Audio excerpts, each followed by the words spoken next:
The biggest project I've ever done in Minecraft. Over 100 gigabytes of video footage recorded over 2 months.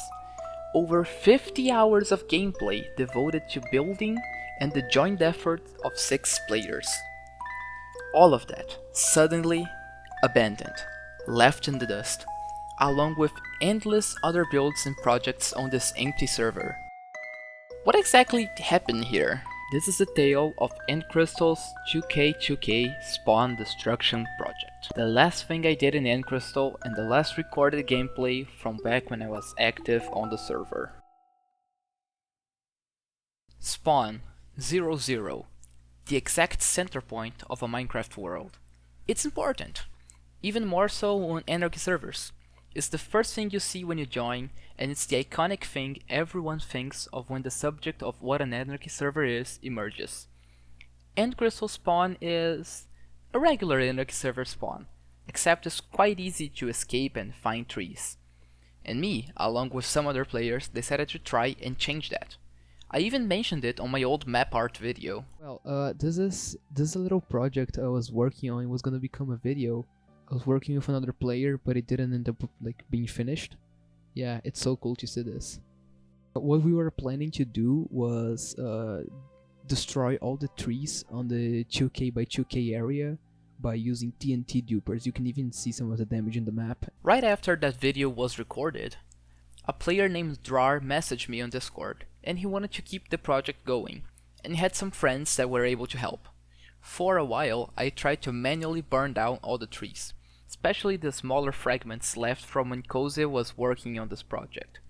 But it was incredibly slow and inefficient. Luckily, I still had the TNT duper schematic left from 2021, so from that moment, the project was a go. We made a Discord chat for quick coordination and immediately began testing our design. Getting it to work was a little harder than expected, since we all had no idea how to work with redstone, but we eventually got it working fine. From our testing, it was more efficient to have 5 machines working per account, as more than that was way too prone to lagging and just not working. And just to mention, we decided to use the Valley of Wheat that we found around spawn as a sacrifice for our infrastructure testing. I made the recording public on the day I published my last video, so yeah, I'm kinda sorry for that. From that point on, it was mostly smooth sailing. Over the next few days we had a lot of progress going on, and the process was relatively easy, even if extremely boring and repetitive.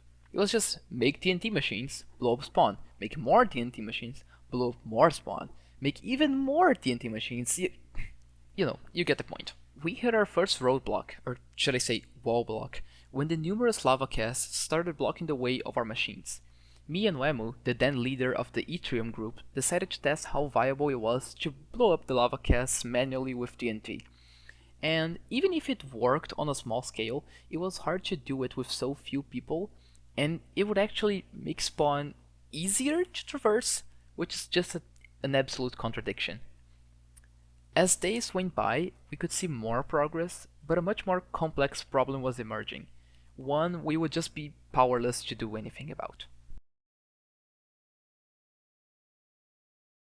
The server's player count was steadily going down, and it took an especially big hit when Microsoft announced the chat report system, which at the time seemed like it would permanently end some Anarchy servers and made players, myself included, scared to play. Also, right after the censorship debacle was over, life got over us. We had problems from being in different time zones.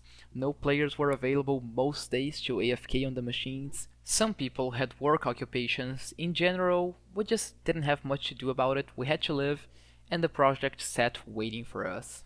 Truth of the matter is, we couldn't make the insane time requirements to get a project like this 100% done. From organizing structures, AFKing in machines, dealing with being stolen, killed, or griefed. It wasn't easy, and it wasn't something we could have in our lives. And that's excluding all the script, research, and editing time that would go into making a video about that, especially a longer form one, which was what I was planning at the time. This project was a bunch of fun, and I have really fond memories of it, and it totally deserved a video on its own. But also, it was a bite bigger than all of us could take. So this video sat gathering dust on my hard drive for 2 years, until now. So I'd like to thank everyone for all the help and the great moments on the server, and we see each other around. Peace!